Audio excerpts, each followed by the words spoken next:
ఇప్పుడు మనిషి మెంటాలిటీ ఇప్పుడు ఏం చేస్తాడు అందరి లోకం మెంటాలిటీ నేను చెప్పింది విన్నావా నేను చెప్పి విన్నావా కానీ తన దగ్గరికి వాళ్ళ ఇంట్లో జరిగేసరికి వాళ్ళ నాన్న పట్టిస్తాడు కరప్షన్ కేసులో కానీ అప్పుడు ఒకసారి మారిపోతాడు అయ్యో మా నాన్న మారిపోయినప్పుడు లోకం మెంటాలిటీ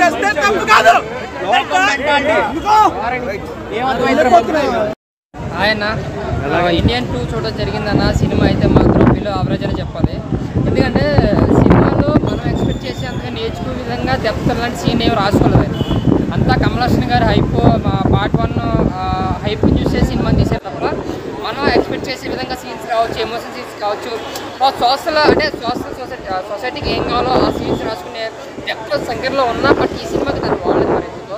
ఇంకోటి సిద్ధార్థ్ గారు యాక్టింగ్ ఆయన కథ వరకు ఆయన బాగా చేసాడు. ఇంకోటి సిద్ధార్థ్ గారు అండ్ కమల్ హాసన్ గారు ఇద్దరు సమానమే. ఆయన కథ కమల్ హాసన్ గారు అయితే నడిపించేది మాత్రం సిద్ధార్థ్ అలా ఉంటుంది అన్నమాట సినిమాలో మాత్రం సిద్ధార్థ్ గారి క్యారెక్టర్. ఇంకా సినిమా యాక్షన్ పార్ట్ క్లైమాక్స్ మాత్రం ఒక 20 minutes యాక్షన్ పార్ట్ ఉంటుంది, అది బాగుంటుంది. ఫైట్ కావచ్చు. ఇంకోటి 6 ప్యాక్ ఉంటుంది ఇందులో. ఆ 6 ప్యాక్ డమ్మి అని తెలిసిపోతుంది. మరి 6 ప్యాక్ అవసరం లేదు, ఆయన సర్టిఫికెట్ ఇలా చూపించాల్సిన అవసరం లేదు. బట్ ట్రై చేశారు. బట్ శంకర్ గారు రాసుకున్న కథ బలం కావచ్చు, కథనం కావచ్చు, ఇంకా గట్టిగా వర్క్ చేసి బాగా రాసుకుంటే బాగుండు అన్న ఫీలింగ్ అయితే వచ్చింది. ఇంకోటి ఏంటంటే నెక్స్ట్ గేమ్ చేంజర్ ఉంది, బట్ ఆయన దాని మీద ఎఫర్ట్ పడుతుంది. నిజంగా చెప్తుంది దాని మీద చాలా గట్టిగా ఎఫర్ట్ పడుతుంది. ఎందుకంటే ఈ సినిమా బట్టి ఆ సినిమా బిజినెస్ కావచ్చు, ఏదైనా ఎక్స్పీరియన్స్ కావచ్చు, అన్నీ ఈ సినిమాని బట్టి ఆ సినిమా మీద ఆధారపడి ఉన్నాయి. బట్ ఈ సినిమానే బిలో యావరేజ్ అంటే ఇంకా ఆ సినిమానే కొంచెం డౌట్ పడతారు కదా. శంకర్ గారు ఏదో అడవుడుగా తీసినట్టు ఉంది అసలు, కంగారుగా తీసినట్టు ఉంది సినిమా. ఎక్కడ ఆయన లుక్లో కానీ ఆయన తీసే సినిమాలు కానీ చాలా కొంచెం డైరెక్షన్ కనపడుతుంది, మనకి ఇంప్రూవ్మెంట్ కనపడుతుంది. ఎంత ఫ్లాప్ సినిమా అయినా సరే శంకర్ గారు ఏమో సినిమాని ఏం తీసారు అన్నంత విధంగా ఉంటుంది ఆయనకి. సో ఈ సినిమా వరకు వస్తే శంకర్ డైరెక్షన్లో నాకు అనిపించింది. మేకింగ్ కావచ్చు, డైరెక్షన్ కావచ్చు, స్క్రీన్ ప్లే కావచ్చు, సాగదీయడం ఒకే సీన్ బట్టి నాకు బాగా సాగదీయడం అనేది కరెక్ట్ కాదు. నేను ఎప్పుడు కూడా ఆయన డైరెక్షన్ అలాంటి సీన్ చూడలేదు. సో నా వరకు చూసుకుంటే టైంపాస్కి చూసే మూవీయే కానీ ఖచ్చితంగా మనం వెళ్ళి ఆ సినిమా చూద్దాం, భారతీయుడు ఇండియన్ 2 సినిమా చూద్దాం అని వెళ్దాం అని అయితే డిసప్పాయింట్ అవుతారు.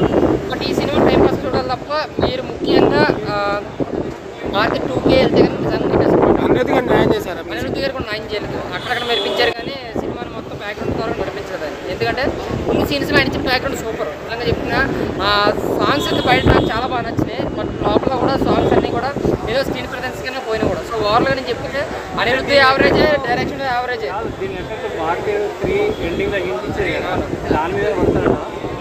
అది ట్రైలర్ నిజంగా చెప్తే టీజర్ అయితే కొంచెం డిఫరెంట్గానే చూపించారు. ఎటువంటి శ్వాస లాంటివి కాకుండా ఎక్కడో స్వాతంత్ర దినోత్సవం రాకముందు ఫస్ట్ పోరాటం చేసి ఎవరు దాని మీద టీజర్. అందరూ ఇప్పుడు 1కి 2 కంపారిజన్ చేయకుండా చూడని అంటున్నారన్న. అవును, అదే చెప్తున్నాం కదా, 1కి 2 కంపారిజన్ లేదన్న. అటప్పుడు వారు భారతీ 2 జస్ట్ బ్రాండ్ వాడుకున్నట్టు అయింది నాకైతే సినిమా చూసిన తర్వాత.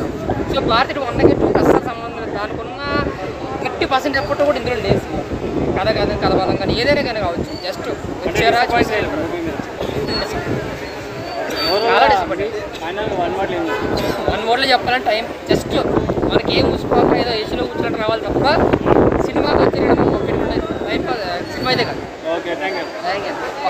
అదే చెప్పడం కొత్త మూవీస్ వస్తున్నాయి ఇప్పుడు. దాని ప్రకారం వాళ్ళు ఎట్లా చేస్తున్నారు, చిన్న వాళ్ళు మంచి కాన్సెప్ట్ వస్తున్నారు. వీళ్ళు అదే భారతీయుడు తీసుకొని భారతీయ 2, భారతీయ 3 ఎందుకు అది అంత దానిలోనే కరప్షన్ కదా. ఏం కొత్తగా ఉంది, ఏం లేదు మాకు కొత్త సినిమాలో. ఎక్కువగా మీకు ఏం నచ్చలేదు?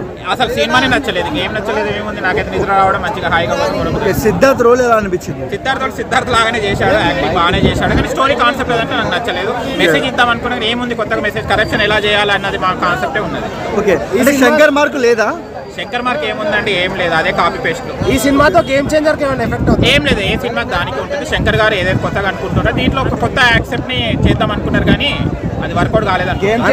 వచ్చిందంట కదా, వచ్చింది, ఏం చేయాలి దాన్ని. అనిరుద్ధ్ చేంజ్ అయ్యి వచ్చేసినాడు బయటికి. నేను అనిరుద్ధ్ మ్యూజిక్ బాగా అనిపించిందా? ఏఆర్ రెహమాన్ గారి మ్యూజిక్ బాగా అనిపించింది? ఏఆర్ రెహమాన్ గారు కూడా బాగానే ఉన్నారు, కాకపోతే ఇక్కడ కొంచెం నచ్చలేదు. 1 బాగుందా 2 బాగుందా? 1 సూపర్. 1కి ఇచ్చేయాల్సి 1000, దీనికి ఇవ్వాల్సి 20-30% కూడా ఇవ్వాలి. మళ్ళీ 3 వస్తుంది కదా. 3గా నేను చూడండి అయ్యా, బాయ్. కానీ కమల్ హాసన్ చూపించే విధానం కూడా, మేకప్ విధానం కానీ లేకపోతే ఆ సినిమా స్టోరీ కానీ అసలు ఏం చెప్పాలో కూడా మాట్లాడడానికి కూడా మాట్లాడాలి, అంత అట్టర్ ఫ్లాప్ అయింది. శంకర్ మరి గేమ్ చేంజర్ మూవీ మీద ఇంట్రెస్ట్ పెట్టిండో లేకపోతే కమల్ హాసన్ కెరియర్ మీద ఇంట్రెస్ట్ పెట్టిండో నాకు అర్థం కాలేదు భయ్యా. సినిమా అయితే అట్టర్ ఫ్లాప్ అయ్యా. దయచేసి ఎవరో కూడా సినిమాకి రాకండి, డబ్బులు అయితే బొక్క. ఇదే ఒక 1 వీక్ 1 మంత్ ఉంటే ఓటీటీలో వచ్చేస్తుంది, దాంట్లో చూసుకోండి భయ్య. ఎందుకంటే సినిమా చూడడానికి ఒక ఇది ఉండాలి భయ్య. ఫ్యామిలీస్ వస్తున్నారు, దేనికి వస్తారు ఫ్యామిలీస్? సినిమా అంటే 3 అవర్స్ మైండ్ రిలాక్స్ కోసం వస్తారు ఎవరైనా. కానీ 3 గంటల పొరగా రాటేస్తాడు నాకు. వెళ్ళి 2 బీర్లు తాగితే కానీ నాకు ఇదంతా బాగు. నిజంగా ఇదేమో 1000 రూపాయలు పక్కన ఇంకో బీర్లకి మళ్ళీ 320 లాస్ట్. Cinema cutter flop. ఒకవేళ రావాలనుకుంటే మాత్రం ఒక 10 డేస్ ఆగిన తర్వాత రండి, రేట్లు తగ్గితే. ఇప్పుడైతే రేట్లు బీభత్సంగా ఉన్నాయి కాబట్టి సినిమా అయితే చూడాల్సిన సినిమా అయితే కాదు. నిజంగా చెప్తున్నా, శంకర్ పని అయిపోయింది అనుకుంటున్నాను నాకు తెలిసి. సినిమా రేటింగ్ అయితే 0లో ఇంకేమైనా తక్కువ ఉంటే అయితే రాసుకోండి. ఎవరు తీసుకోవద్దు భయ్యా లంచం. బ్రో సినిమాలో కమల్ హాసన్ టైం చాలా తక్కువ ఉంది, సిద్ధార్థ్ అని హీరో అంటున్నారు. దానికి ఏమంటారు మీరు? సినిమా బాగుందని నేను 200 మంది ఒక నిమిషం చెప్పు. బ్రో సినిమా బాగుందని పంతం చేస్తాను. స్టోరీ లేదు, ఏం లేదు, స్టోరీలో ఏమర్థమైంది? స్టోరీలో ఏమర్థమైంది? స్టార్టింగ్ నుంచి ఎండింగ్ వరకు ఒకటే స్టోరీ. లంచం మరి లంచం మంచి కాన్సెప్ట్.